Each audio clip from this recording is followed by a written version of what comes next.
अरे काहे मनवा मार के खड़ी बा गोरी अंगना।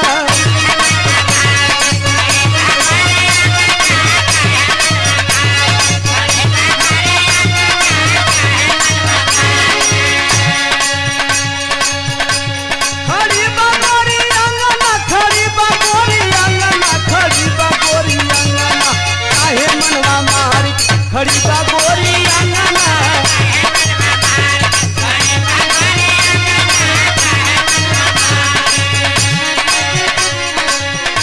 कौनो नया नोचर खनिया मन मार के अंगना में खड़ी बे। कौनो जाए के छटंकी देवरों से सवाल कर देलस। का कइला का कहलस का हो केथुआ का बाजू बंद केथुआ का कंगना।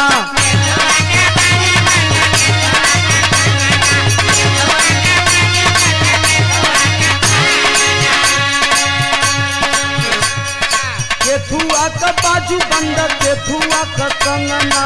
केथुआ का चोलिया कसले दोनों जो बना। काहे मनवा मार के खड़ी बा गोरी अंगना।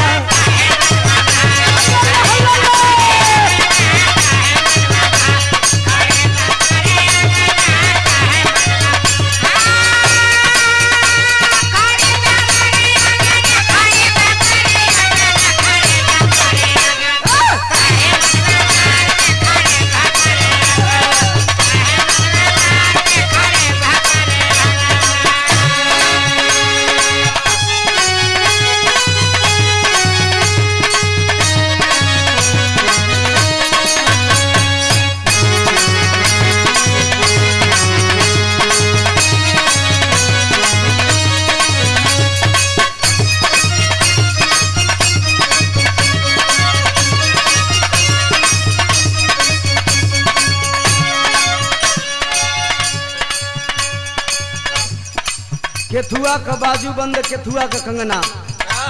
केथुआ का चोलिया कसैले दोनों। क्या बात है तनी पूरा बोला ये राजकुमार भैया हो। और कहले बा का सोनवा का बाजू बंद रूपवन का कंगना।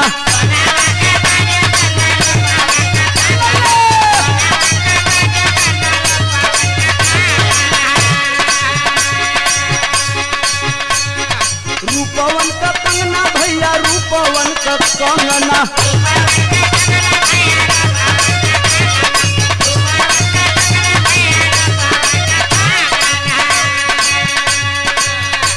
अरे रेशम का चोलिया कसले दोनों जो बना।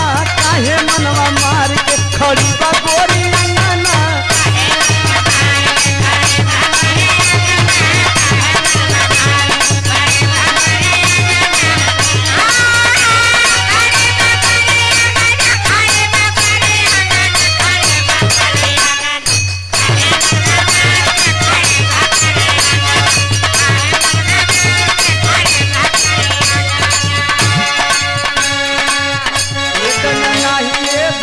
भैया हो आओ कहला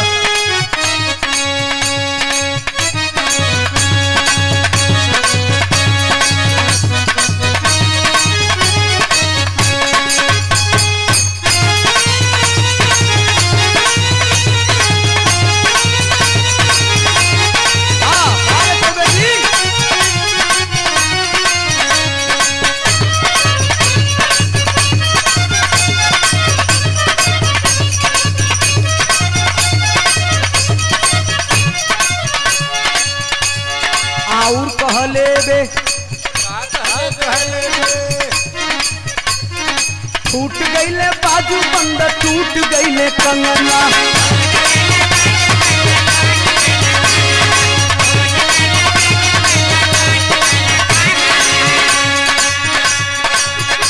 अरे फूट गईले बाजू बंद टूट गईले कंगना।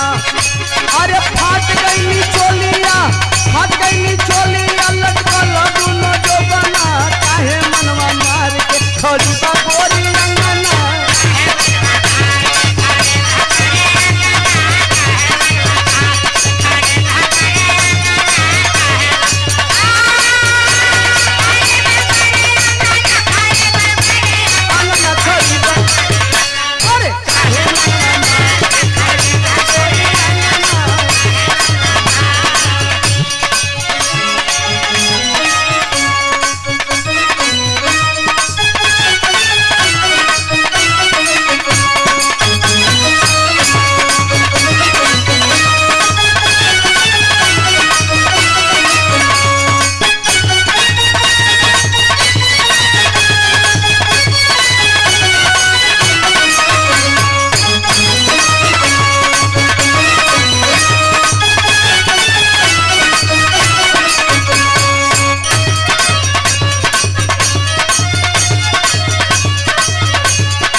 में हे राजकुमार भैया हो, का हो प्रकाश भैया हो, का हो तोहरे प्रकाश का कोनो जवाब नहीं है। का बात ई प्रकाश वो भौजी कहत रहली, का कहत रहली अरे जोड़ ले बाजू बंद जोड़ ले कंगना।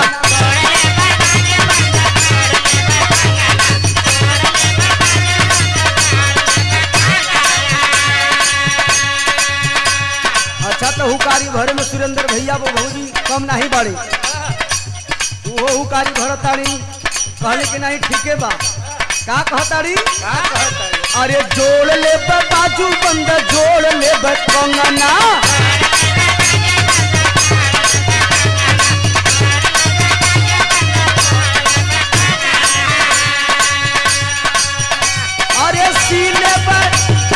सीले पर चोलिया कसई है दोनों जो बना, काहे मनवा मार के खड़ी बा गोरिया ना।